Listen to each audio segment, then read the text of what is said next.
Assalamualaikum warahmatullahi wabarakatuh.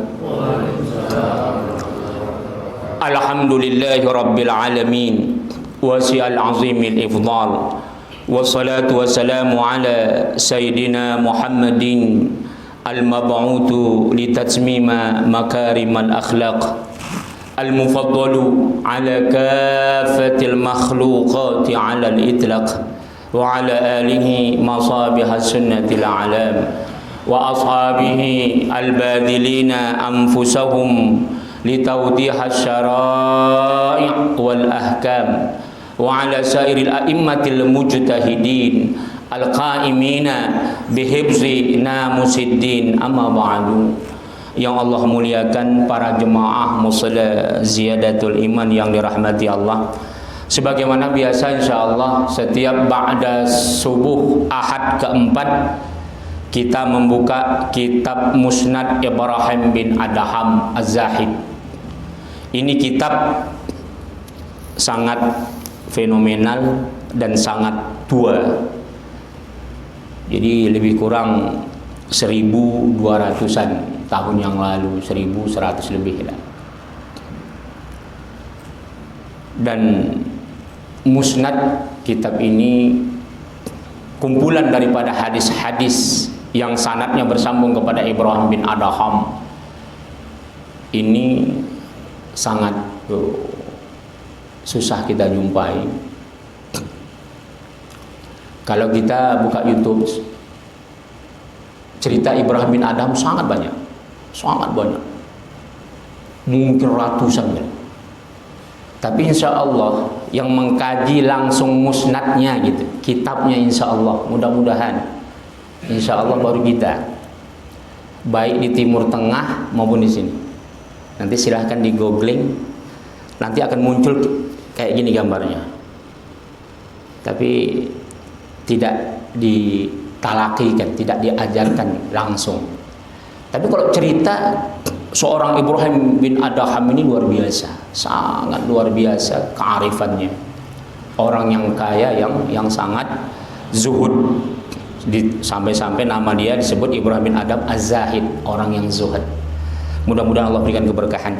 Sebelumnya mari sama-sama kita membacakan ulumul Quran.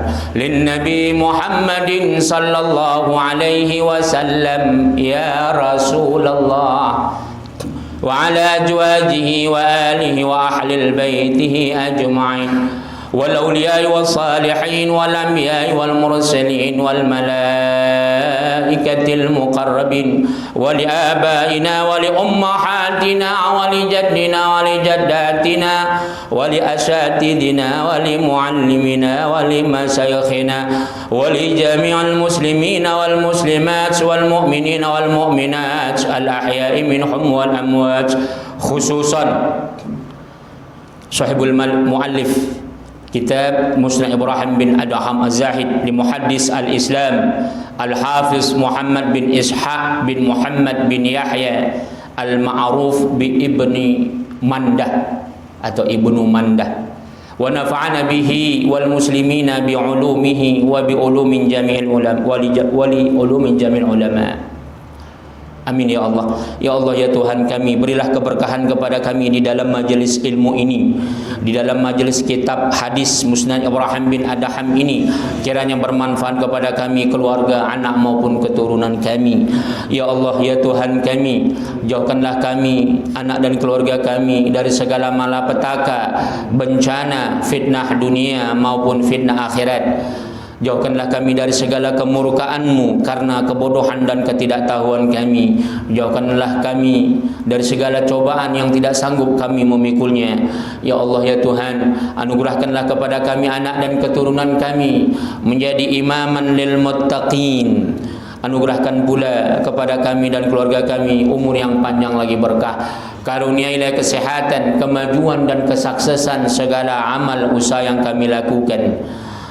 Tak luput pula ya Allah ya Tuhan kami, berikan keberkahan kepada siapa saja yang telah pernah berbuat baik kepada kami, khususnya mereka ya Allah yang ikhlas membantu jihad perjuangan dakwah kami ini. Tinggikan derajat mereka dunia dan akhirat. Bi barakati al-Fatihah. A'udzu billahi minasyaitonir rajim. Bismillahirrahmanirrahim.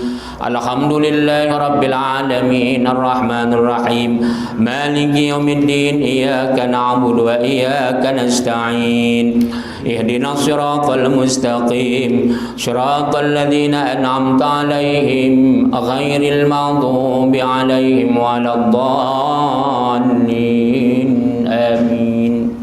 Alhamdulillah, kita insyaallah sudah sampai hadis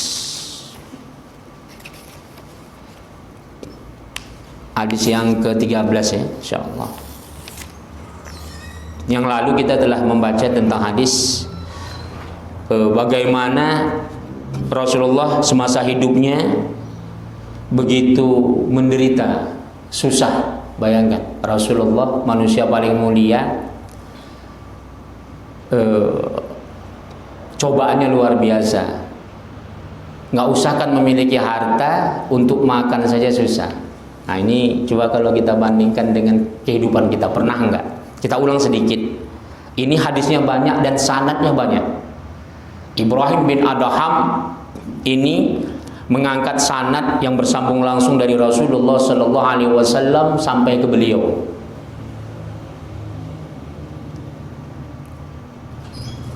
Di antaranya kita ulang sedikit. Dakhaltu 'ala Nabi sallallahu alaihi wasallam wa huwa yusalli jalisan. Aku masuk ke masjid bersama Nabi, kulihat Nabi itu salat duduk. Faqultu ya Rasulullah araka tusalli jalisan fama asabak. Ya Rasulullah, aku lihat engkau salat ini duduk. Apa yang menyebabkan engkau melakukan demikian ya Rasulullah? Qala, dijawab oleh Rasulullah, al-ju', lapar. Bayangkan itu. Kalau kita kenapa sholat duduk, Pak? Kemarin jatuh dari pohon kelapa, patah kaki. Kenapa sholat duduk, Pak? Aduh, lagi sakit kaki. Jadi kalau kita sholat duduk karena sakit fisik. Tapi Rasulullah pernah sholat duduk saking laparnya. Al-ju'. Ya Abu Hurairah, ya Abu Hurairah, aku lapar. Ingat, jangan diartikan Rasulullah mengeluh ya. Karena Rasulullah itu tabligh. Tahu tabligh? Wajib bersifat menyampaikan. Jadi apapun yang lahir dari Rasulullah, jangan sampai kita berpikiran Rasulullah punya sifat ria. Oh, hati-hati. Itu akan bergeser akidah kita. Jadi Rasulullah yang penting dijaga, kita meyakini Rasulullah itu punya sifat wajib dan sifat mustahil. Amanah, fatonah, cerdas. Amanah Rasulullah, jangan sampai kita terlintas Rasulullah tidak amanah sedikit pun. Karena Allah berikan dalam Al-Quran, wa ma kana lin nabiyyin ay yaghul. Tahu perang Tabuk, ini selalu kita ulang-ulang ceritanya. Pernah terlintas di hati sahabat. Ini Rasulullah nggak nyuruh kami nggak boleh berangkat dari tempat, harus stay sebelum ada perintah. Padahal perang udah usai. Terlintas di hati sahabat, ini kayaknya Rasulullah mau ngambil harta rampasan ini sama para sahabat yang lain. Hati-hati. Apa yang terjadi? Padahal ya, kita itu ketika itu Rasulullah jihad bersama orang-orang soleh.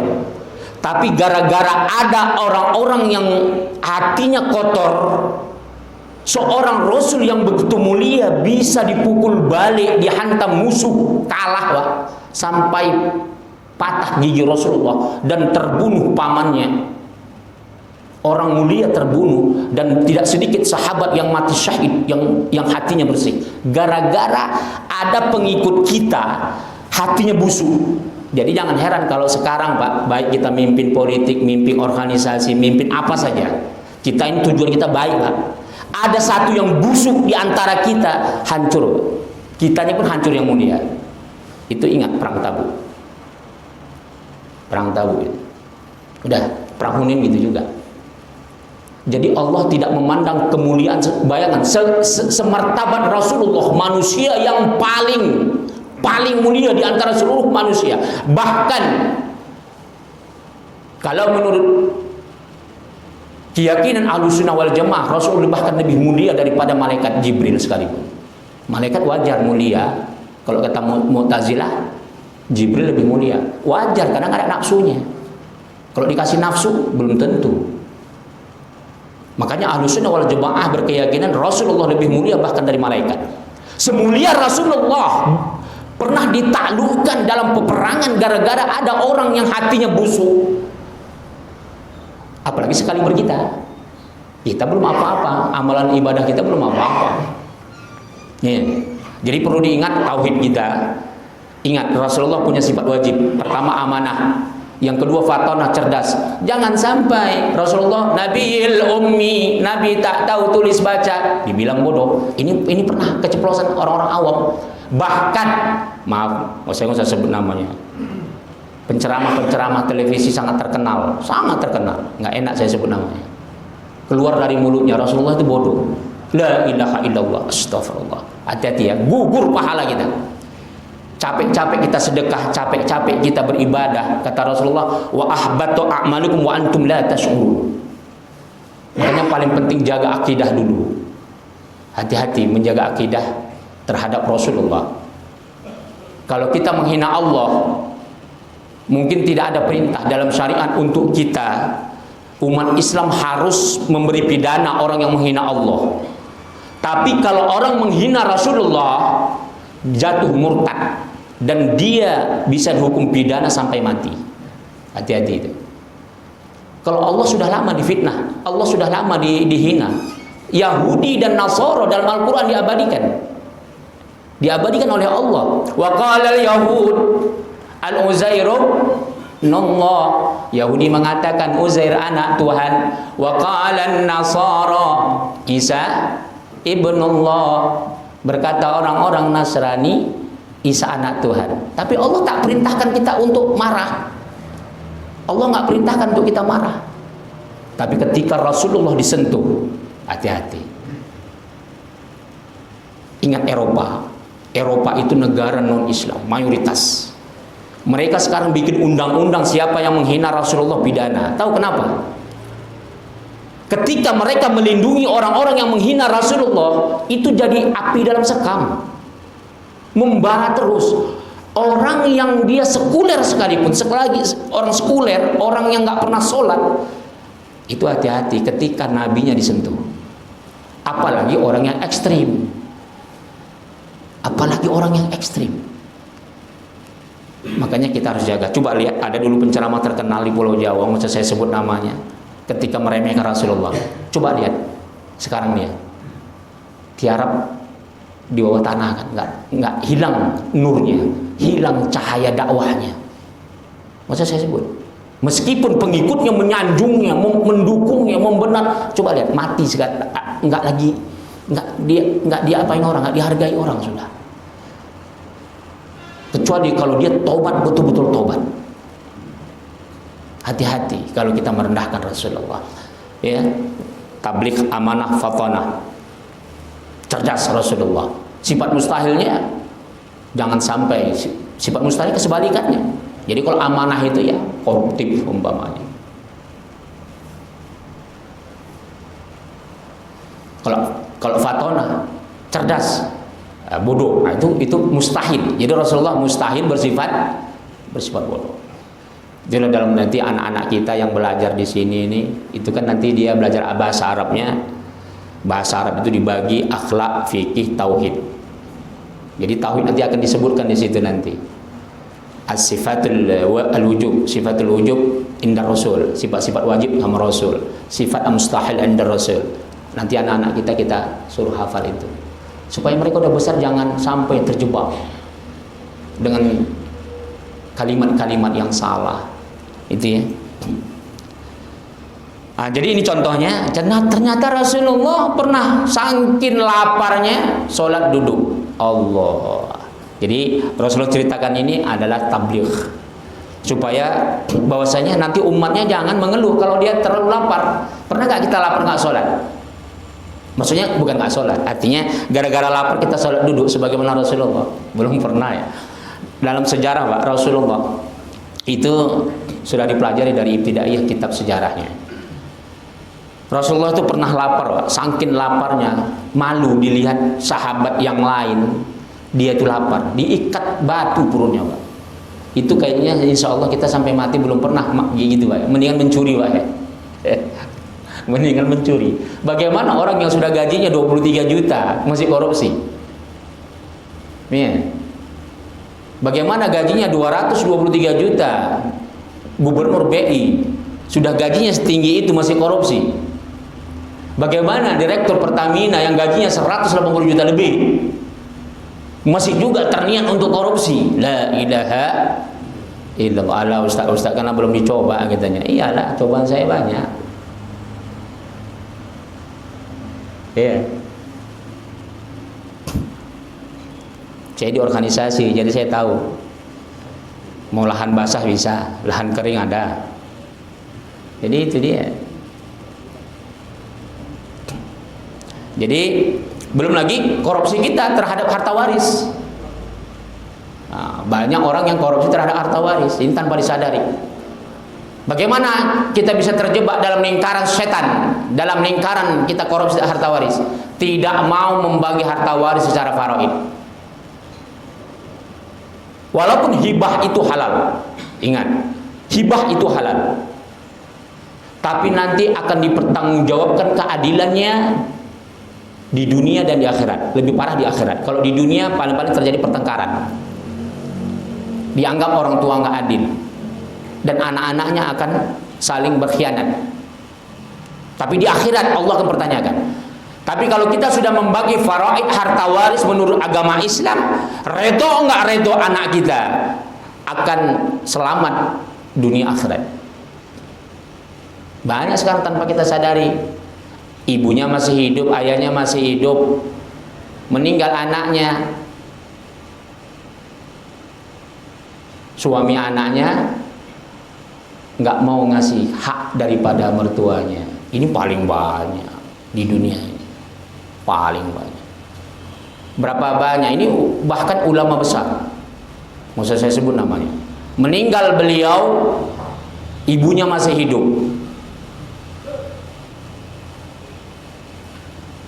anaknya laki-laki, perempuan, dan ibunya sama sekali tidak memberi hak ibu neneknya, ibunya, ibu daripada suaminya. Udah pulangkannya ke kampung. Ingat, jangan sampai kita menganggap kita bekerja yang halal tanpa kita sadari kita makan yang haram. Itu dia. La tabik ya Abu Hurairah, menangis Abu Hurairah. Pabakai itu nangis Abu Hurairah lihat Rasulullah. Ya Rasulullah, kalau kau mengadu pasti kami cari.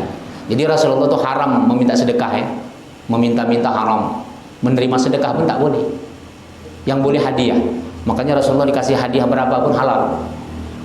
Dikasih hadiah ratusan ekor unta pernah. Dan zakat pun haram, tak boleh. Rasulullah nggak boleh terima zakat. Jadi beda dengan kita.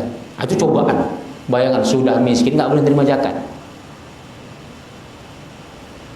Karena itu kotoran manusia. Kenapa disebut kotoran? Karena zakat itu adalah khus min amwalihim sadaqatan tutahhiruhum wa tuzakkihim biha. Untuk tutahhir, membersihkan, untuk membersihkan dan mensucikan diri kita. Mungkin kita pernah mencuri, pernah kita berdagang tidak baik, pernah kita mengambil harta orang. Dengan zakat itu membersihkan kita. Jadi kalau zakat itu sebagai membersihkan dan mensucikan diri kita, nggak pantas Rasul makan. Itulah kemuliaan Rasulullah. Kalau hadiah boleh, meskipun sumbernya yang haram. Kecuali kalau mereka disebut mencuri, itu Rasulullah tolak. Mana tahu diam-diam ada seorang raja, diam-diam dia korupsi uang rakyatnya, kasih Rasulullah nggak apa-apa. Kecuali kalau terang-terangan, ya Rasulullah ini uang curian, itu Rasulullah tolak. Jadi Rasulullah hanya boleh menerima hadiah. Itu ya. La tabik ya Abu Hurairah, engkau jangan menangis wahai Abu Hurairah. Fa inna syiddatal hisab la tusibul ja'i' idza tasad. Kata Rasulullah, sesungguhnya beratnya hisab di hari akhirat nanti tidak akan menimpa orang yang lapar di dunia karena sabar. Artinya dia lapar mencari yang halal susah, Pak. Semua haram. Dia mampu menahan tidak makan yang haram, dia berani lapar demi mempertahankan yang halal. Ini paling berat. Itu yang lalu. Kita masuk yang sekarang. Itu hadis yang lalu. Banyak ya hadisnya. Sanadnya banyak, sudah kita baca semua. Sekarang kita masuk yang akan datang. Bismillahirrahmanirrahim. Riwayat Ibrahim bin Adham an Yahya an Sya'in al-Ansari. Akhbarana Ahmad bin Muhammad, diceritakan kepada kami oleh Ahmad bin Muhammad bin Syari al-Harawi. Ijazatan Thana al-Hasan bin Sahal bin Aban al-Basri. Thana Qatan bin Salih ad-Damsyqi. Thana Ibnu Jurayh wa Ibrahim bin Adham wal Auza'i kullu an Yahya bin Sa'id an Muhammad bin Ibrahim an Alqamah bin Waqqas an Umar ibn Khattab radhiyallahu anhu qala Rasulullah sallallahu alaihi wasallam innamal a'malu binniyah. Jadi kata Rasulullah innamal lil hasar dalam tata bahasa Arab nahu. Hanya amal perbuatan kita itu semuanya terhitung, akan Allah lihat niatnya. Makanya ulama melahirkan kaidah qawaid fiqh dari sini, al umuru bimaqasidiha. Segala perkara itu sesuai dengan qasad. Wa innamal likulli imri'in ma nawa. Segala apa saja perkara di dunia ini, apa saja akan Allah lihat niatnya. Jadi pasanglah niat baik-baik. Kita datang ke masjid, niatkan i'tikaf. Pertama dapat pahala i'tikaf. Yang kedua, pahala ta'lim yang paling tinggi. Pahala yang sangat martabatnya paling tinggi dan bisa menjadi benteng diri kita. Kita akan selamat dunia dan akhirat kalau kita cinta majelis ilmu dan istiqomah dengan majelis ilmu. Dan ini bisa juga menyelamatkan anak dan keluarga kita.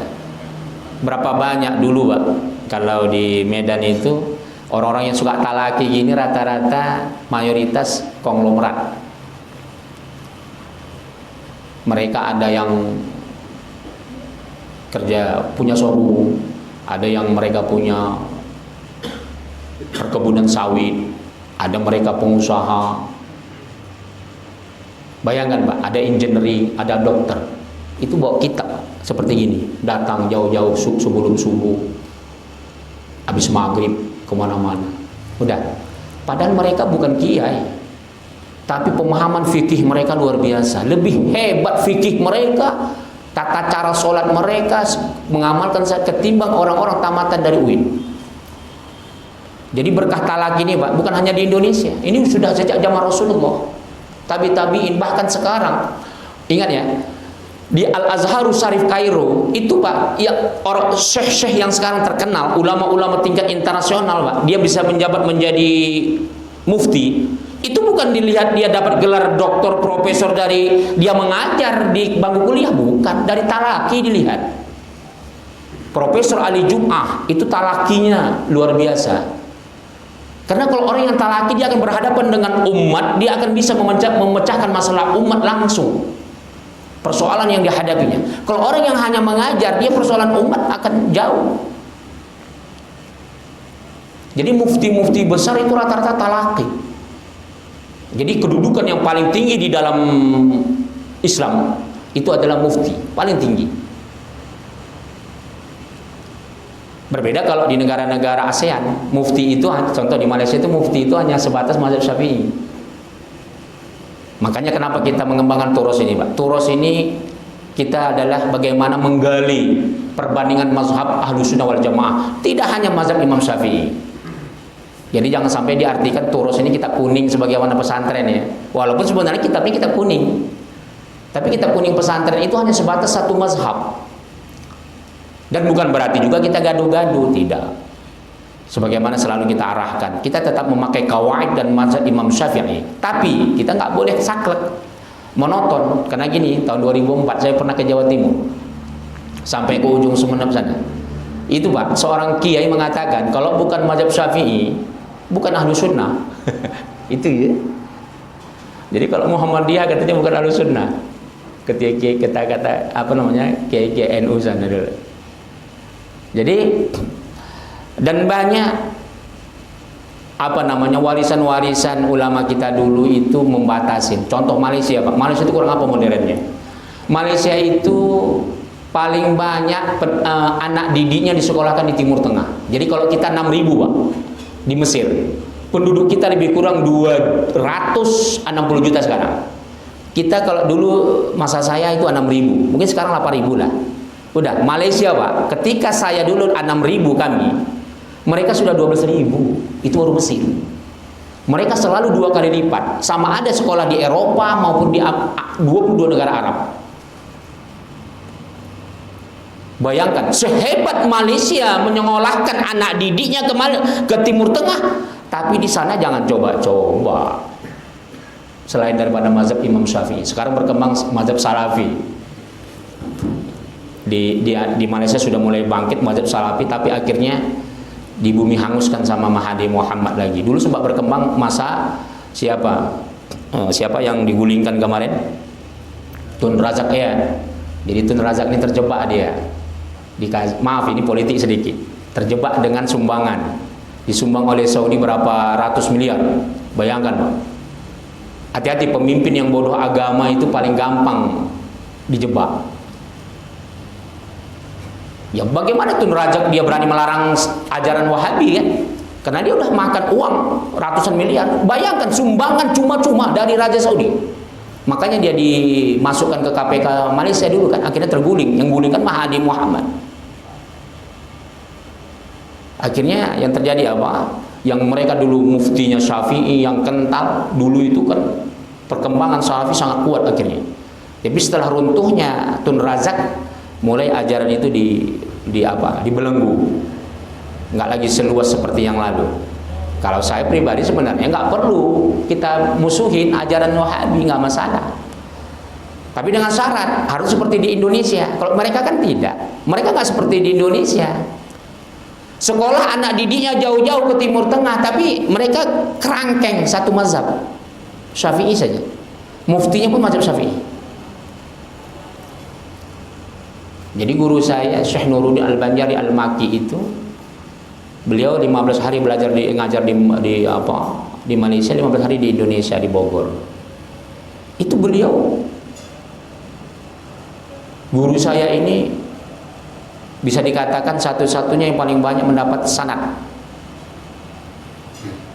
hadis dari kitab. Banyak kiai-kiai teman saya di Jakarta Selatan mendapat sanad hadis dari beliau. Beliau di Malaysia itu dipakai karena kental Syafi'inya. Karena kental. Mungkin kalau macam saya nggak bisa.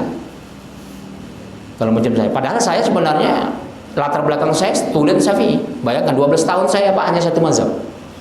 12 tahun di Al-Wasliyah saya itu kitab turas saya mazhab Syafi'i. Belum lagi di kuliah. Jadi kita kembangkan ini tujuannya supaya kita jangan buta. Ketika kita ke India, jangan terkejut mazhab Hanafi. Ketika kita ke Turki, jangan terkejut mereka pakai mazhab Hanafi. Kalau di Mesir oke lah. Mesir itu walaupun dulunya terakhir Khilafah Utsmaniyah Hanafi, tapi kan Syafi'i banyak. Jangan terkejut di Mekah. Mazhab sebenarnya mereka mazhab Ahmad bin Hanbal, tapi lebih kental kepada Ibnu Taimiyah. Akhirnya jadi rusak semua. Ya, jadi kemana-mana pun jadi ketakutan semua. Itulah dia. Tapi udahlah, kita nggak usah berpolemik di situ. Tapi di Indonesia ini luar biasa. Makanya Indonesia ini insya Allah akan menjadi peradaban Islam. Mudah-mudahan. Selagi kita demokrasi membebaskan huriyatul fikr, huriyatul mu'taqid, wa huriyatul siyasah. Jadi kebebasan segala hal, tapi bukan kebebasan yang tidak ada ilmunya ya. Itu dia. Jadi tergantung niatnya, kita niatnya untuk apa. Faman kana hijratu ilallah wa rasulih fa hijratu ilallah wa rasulih. Barang siapa yang dia hijrahnya karena Allah dan Rasulnya, maka hijrahnya itu karena Allah dan Rasulnya. Jadi kalau kita hijrah, jadi sekarang kita nggak ada istilah hijrah. Sebagaimana Rasulullah dulu hijrah dari Mekah ke Madinah. Kalau kita sekarang hijrahnya apa? Taubat. Tsumma inna rabbaka lilladzina hajaru min ba'di ma futinu tsumma jahadu wa sabaru inna rabbaka min ba'diha laghafurur rahim. Jadi kalau kamu mau hijrah itu, kata Rasulullah, kata Allah dalam Al-Quran, taubat kita harus menjalani fitnah, cobaan. Jadi jangan sampai kita merasa duduk di majelis ilmu ini nunggu senang dulu, ya. Karena ada orang, saya taklim nanti kalau sehat lah. Nanti saya taklim kalau ada uang. Kalau saya nggak ada uang nggak mau saya taklim. Ini salah ini. Berarti nggak sesuai dengan hakikat hijrah. Kemudian apa? Wajahadu wasabaru. Jihad dia apa saja dari harta dan dirinya dan sabar. Jadi kalau ada orang nggak sabar, berarti hijrahnya tak betul. Jadi untuk menentukan level akidah kita itu sabar nggak kita ikut taklim. Dalam sebulan sekali, 1 hari sekali, 1 minggu sekali. Jadikan benteng diri kita, keluarga kita. Karena percayalah, kalau kita tanpa taklim, kita banyak yang rusak ibadah kita. Dari taklim inilah kita selalu membersihkan ibadah kita. Bagaimana cara sholat. Ada orang belajar sufi, Pak, tasawuf. Berapa tahun belajar tasawuf? 10 tahun, 7 tahun, 5 tahun. Bayangkan, Pak, sholatnya salah. Cara sholat salah. Belajar tasawuf 5 tahun, ada yang 10 tahun, bahkan 20 tahun. Cara sholat salah. Untuk apa kita membersihkan hati kita setiap hari ibadah yang rukun? Salah. Itu pentingnya fikih dulu. Kalau kemarin ada yang bertanya, mana duluan fikih atau tasawuf? Sebenarnya nggak bisa dipisahkan. Tapi fikih itu pondasi dasar. Berapa banyak orang yang mengaji ceramah-ceramah, tidak mengaji kitab, pukul gendang, selawatan, boleh nggak? Boleh. Tapi jangan sampai 70 tahun umur kita sih pukul gendang selawatan mulu. Jadi imam salah terus. Dikritik nanti sudah berantem, susah. Ini yang kita sayangkan. Jadi kita penting gaji kitab. Silahkan selawat pukul gendang, tapi tengok waktu-waktu momen tertentu. Cari 1 hari dalam seminggu. Setelah itu kita cari orang yang bisa mengajarkan kita membersihkan rukun Islam. Apa itu? Bagaimana kita betul bayar zakat? Berapa banyak sekarang kita di masyarakat kita nggak ngerti faraid, pembagian harta Islam. Akhirnya terjebak dengan korupsi terhadap harta warisannya. Berapa banyak kita yang tidak mengerti bagaimana cara sholat yang benar, mandi wajib, bagaimana haidnya, bagaimana cara haji. Sudah capek kita mengumpulkan uang haji, Pak. Haji kita sana centang perenang haji, umrohnya centang perenang. Sayang, berapa puluh juta satu seumur hidup kita mengumpulkan duit untuk haji. Karena apa? Nggak pernah taklim, nggak pernah bertanya tentang bagaimana rukun haji. Inilah dia. Belum lagi ibadah kita yang lain. Kalau kita nggak taklim, kita nggak bisa membersihkan hati kita. Kita sering bersedekah, kita sering mengaku kita paling baik. Udah, tanpa kita sadari itu gugur semua. Kenapa? Karena kita gabungkan sifat baik kita dengan hasad, iri, dengki. Kita bingung di akhirat nanti. Allah gambarkan wa qadimna ma'amilu min amalin faja'alnahu haba'an manthura. Ya Allah, aku dulu banyak sedekah, banyak salat, banyak ini, banyak itu, berbuat baik, selalu baik. Akulah yang paling baik di Ciracas ini ya Tuhan. Akulah yang paling kaya dan paling dermawan di Ciracas ini ya Allah. Ternyata gugur semua. Kenapa? Nggak pernah taklim. Nggak pernah taklim.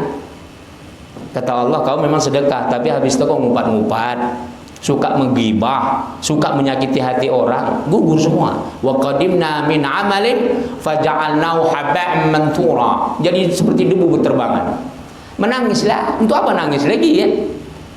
Bagaimana kita mau menangis di akhirat? Tak ada guna. Mendingan kita sebelum meninggal, kita nggak tahu kapan kita mati. Boleh jadi hari ini, boleh jadi besok tak ada bekal. Wal baqiyatus shalihat, kata Allah. Ini kalau kata Rasulullah, ayat ini, jadikan zikir kita, taklim kita ini sebagai pegangan benteng hidup kita. Harta itu sebagai wasilah kita. Kita harus bangga, oh tadi saya sudah taklim ya Allah, mudah-mudahan Kau redho ya Tuhan. Itu bisa nggak kita ghirah, semangat hati kita dengan baru taklim tadi itu lebih berharga dari harta yang punya kita. Itu harus ada ghirah itu, dan itu akan bisa menyelamatkan kita. Itu dia. Wa man kana hijratu ila dunya yusibuha, barang siapa yang hijrah karena dunia, maka dunia itu yang diperolehnya. Aw imra'atin yatajawwajuha, atau karena wanita, maka karena wanita lah hijrahnya. Fa hijratu ila ma hajara ilai, maka hijrahnya itu tergantung apa yang dia ingin cari dalam hijrah itu. Yang terakhir ya, riwayat Ibrahim bin Adham an Ubaidillah bin Amr al-Umri akhbarana Al-Husain bin Ali wa Ibrahim bin Muhammad qala thana Muhammad bin Sulaiman bin Al-Har al-Wasiti thana Isa bin Hilal thana Muhammad bin Himyar an Ibrahim bin Adham an Ubaidillah bin Amr al-Umri an-Nafi an Ibnu Umar wa an Zuhri an Urwah an Aisyah qala rakhasa lil mutamatti ayyusuma ayyam at-tasrik.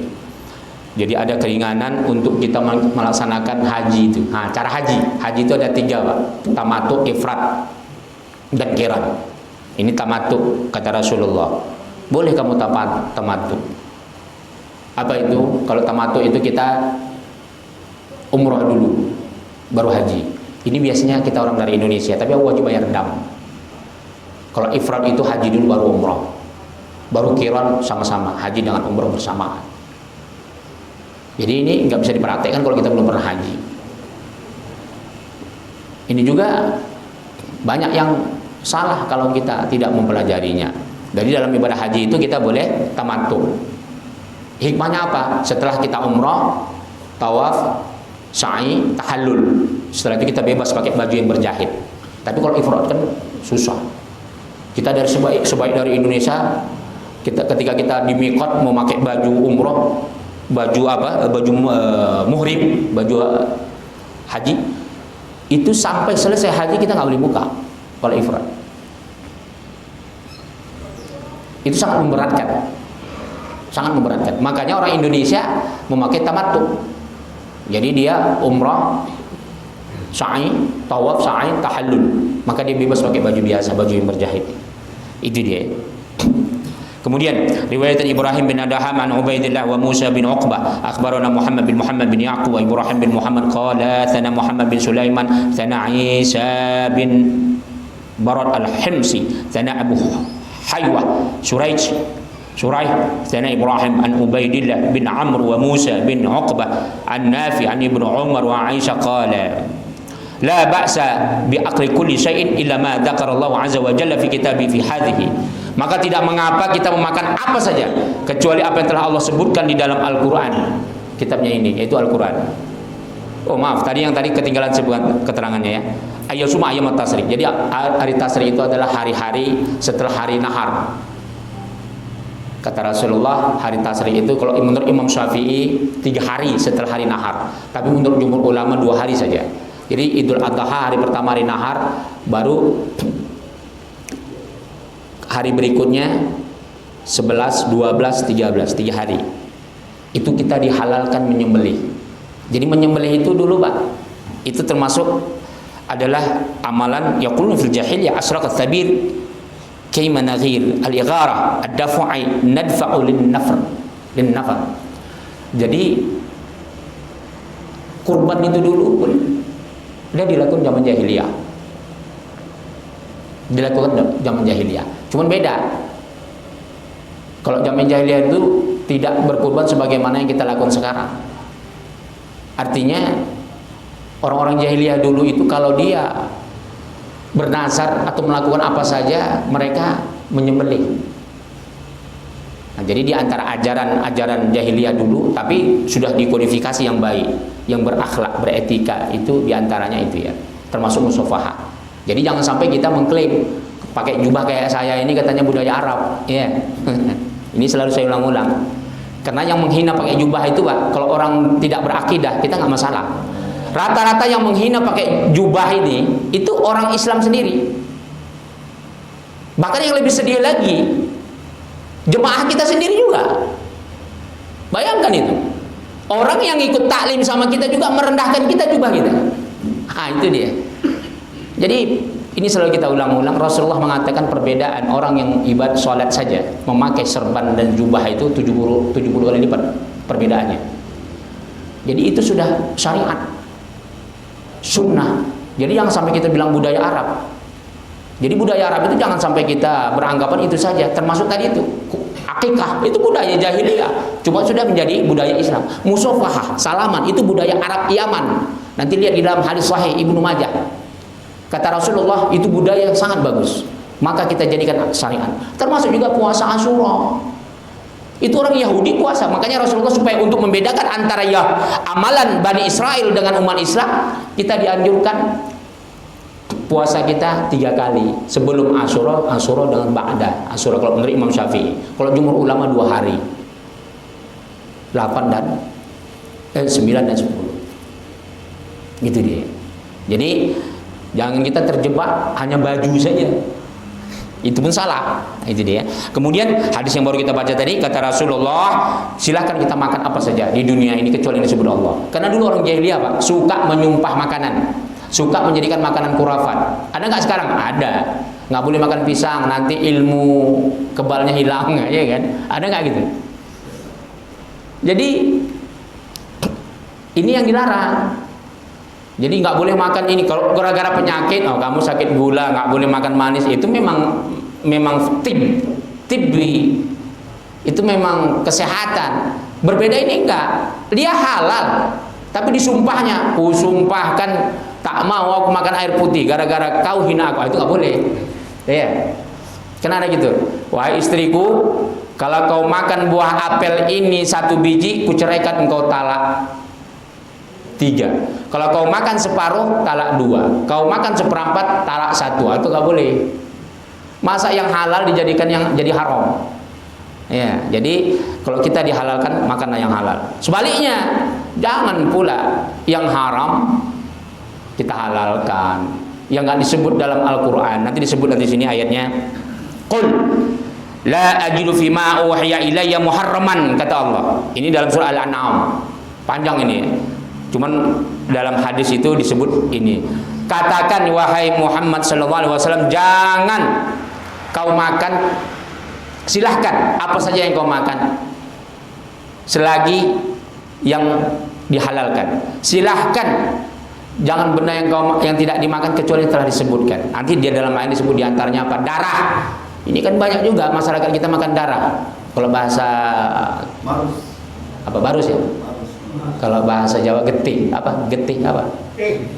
Jadi saya dulu masih kecil terkejut juga nih itu, saya pikir lengkong ya kan, cendol. Kalau bahasa Arab, bahasa Medan itu cendol, lengkong itu yang apa, lengkong hitam itu Pak? Apa namanya? Itu ternyata darah rupanya. Haram ya, nggak boleh makan darah. Karena orang-orang tak berakidah itu Pak, kalau motong babi itu harus dengan darahnya Pak. Kalau nggak enak. Jadi gula itu kalau campur darah makin enak kata orang. Allah la ilaha illallah. Dimakannya kelelawar, kampret, monyet. Orang Islam yang makan itu sekarang Pak. Di Jakarta ini ada rumah makan kampret, rumah makan buaya, udah. Rumah makan ular. Selebritis kita makan ular Pak. Hati-hati ya. Kalau kita makan yang haram itu bukan perkara. Kadang-kadang orang kalau dibilang haram nganggap enteng. Rata-rata orang makan yang haram Pak, itu makhluk jahat, makhluk jin yang jahat. Itu masuk ke badan, di dalam badannya itu mudah. Rata-rata orang yang suka makan yang haram, kita katakanlah minum khamar, itu keras hatinya. Kemudian dia akan selalu dimasukin badannya jin-jin jahat. Kalau sudah masuk badannya jin jahat, istrinya pun dipeluk dan diciumnya. Udah pasti itu. Belum lagi kalau mandi, bapak mau istri bapak diintip. Nauzubillah. Kalau saya bicara tentang halal dengan haram, orang anggap enteng. Tapi kalau saya ceritakan tentang ini Pak, bagaimana orang yang makan haram diikuti makhluk jahat, silahkan dia. Berarti dia, kalau dia masih menentang juga, berarti dia sengaja membolehkan istrinya digauli oleh jin jahat. Hati-hati. Jangan kita nganggap enteng makan yang haram, minum khamar. Kalau bahasa Medan tenggen. Tenggen itu minum mabuk, Pak. Kalau dulu itu terkenal minuman apa namanya? Figur di Medan tuh. Kalau di sini apa ya? Apa minuman-minuman yang ringan, belum itu lain whisky. Kalau di Malaysia kan undang-undangnya orang Islam nggak boleh minuman khamar. Tapi Pak, licik orang Melayu kita sana. Supaya jangan ketangkep polis, itu Pak, dia beli minuman itu nggak pakai botol, pakai plastik. Jadi warna apa itu kan warna seperti teh. Kalau whisky itu kan mungkin putih ya. Jadi kan nggak ketahuan tuh. Itu orang-orang Islam yang beli, Pak, yang jual Cina. La ilaha illallah. Jadi di sana itu undang-undang dua. Untuk Islam lain, untuk orang non-Islam lain. Kalau kita kan nggak boleh. Undang-undang sama semua. Di Malaysia nggak, Pak? Judi itu halal bagi mereka untuk non-Islam. Tapi yang praktek judi itu orang Islam. Kasino terbesar sana, Genting Highland, itu bukan hanya orang Malaysia, orang Islamnya. Orang Indonesia itu banyak juga main judi sana. Konglomerat kita yang Islam di sini banyak kedapatan main judi sana. Apalagi di Singapura. Sekarang kan fasilitas kasino terbaik itu kan Singapura. Bahkan dia punya kapal pesiar. Bayangkan kapal pesiar kasinonya, Pak, itu berlabuh di perbatasan, masuk ke perairan Indonesia. Penjaga laut kita diam aja. Penghibur, wanita-wanita penghiburnya orang Indonesia. Ngeri nggak? Makanya kita harus tegas lah. Jadi kalau presiden kita lemah intelijen, baik intelijen internasional dan dalam negeri, kita akan dikibulin terus. Itu kalau presiden kita cerdas, dia bisa survei itu perbatasan Pulau Sumatera dari Riau, dari perbatasan Malaysia, Port Klang, Dumai, sampai ke pelabuhan Tanjung Balai Sumatera Utara. Itu banyak mafia human trafficking, narkoba. Baru Dumai itu yang dicabut izinnya itu. Pelabuhannya nggak boleh transportasi penumpang, barang saja yang boleh. Saya heran, padahal sebenarnya ya pelabuhan Tanjung Balai itu udah keraknya mafia itu. Padahal udah lama kita sering angkat itu, tapi ya nggak tahu. Jadi itu pentingnya strategi itu tadi ya. Jangan makan yang haram. Kata Allah, diantaranya apa? Darah, bangkai. Tengoknya ayam udah 3 hari sayang ini katanya kan, udah ditabrak 3 hari tengah jalan tuh. Diambilnya di sianginya. Ada nggak? Ada, tapi nggak dimakannya, dijualnya Pak. Kalau saya beli ayam mahal katanya 1 kilo sekian, mendingan ayam tireng ini aja lah aku mainkan katanya, bikin bakso.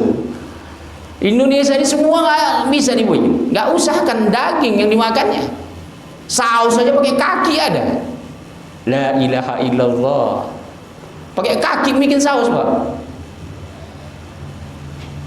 Dijual murah, kita pun berebut lah beli murah kan. Ya kalau kakinya bersih, ini nggak, kakinya entah bukan sebuk kurang. La ilaha illallah. Indah itu ya. Wallahu ta'ala alam bisawab. Silakan kalau ada pertanyaan, kalau enggak kita teruskan hadisnya. Kita sampai jam 6 kan? Atau kurang? 10 menit lagi. Silakan ada pertanyaan. Fadhal. Kita tutup saja. Bi barakati al-Fatihah. A'udzu billahi minasyaitonir rajim. Bismillahirrahmanirrahim. Alhamdulillahirabbil alamin arrahmanir rahim maliki yaumiddin. Iyyaka na'budu wa iyyaka nasta'in ihdinas siratal mustaqim siratal ladzina an'amta 'alaihim ghairil maghdubi 'alaihim waladdallin amin.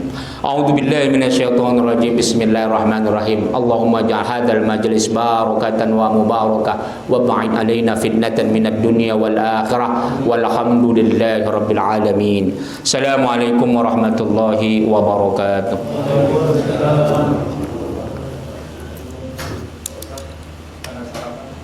Oh, silakan keluar.